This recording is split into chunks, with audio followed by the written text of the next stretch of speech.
මම සින්දු කියලා තියෙනවා සමහර channel වල. ඒකට කට්ටිය live එකෙන් යනවා. ඒකින්ද රැප් එකක් විතරක් කරනවා. ඒතරම් ලස්සනයි. ඔව් ඒතරම් ලස්සනයි. කාවත් කොපි කරන්නේ නැහැ. මොකද මං ඉතින් වෙනස් දේවල් කරලා තියෙනවානේ. මේකේ කවුරුත් සුද්දොන්ට සිංහලෙන් කතා කරලා නැහැනේ. පොඩියා මට කියන්නේ පොඩියාට උදව් කරනවා. එහෙම ඉතින් අර YouTubers ලානේ අඳුර උදව් කරගෙන ඉන්නවා.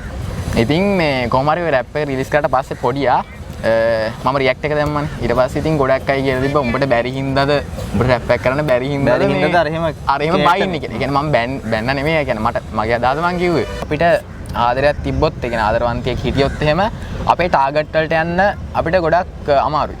ඒ දේවල් මේන්ටේන් කරන්නයි හැම දෙයක් එක්කම. ඒවල ටික තමයි අපි හැමදාම කරන්න ඕනේ වෙනස් දෙයක්. අපි හැමදාම එකම දේ කරොත් එහෙම ඒකෙන් ඇත්තටම ගොඩ යන්න බෑ.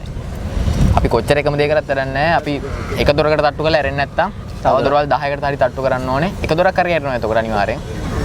හෙලෝ අම්මට සිරි කැතකොටු චීන්නු දෙන්න පොඩ්ඩක් ඉඳපන්. Hi bro. Hi bro. Where are you from? I'm from the Philippines, bro. Philippines. Hiko mamo. Kamamo. Mika humo. Make a homo. Api denna huno. Apa din na ulo.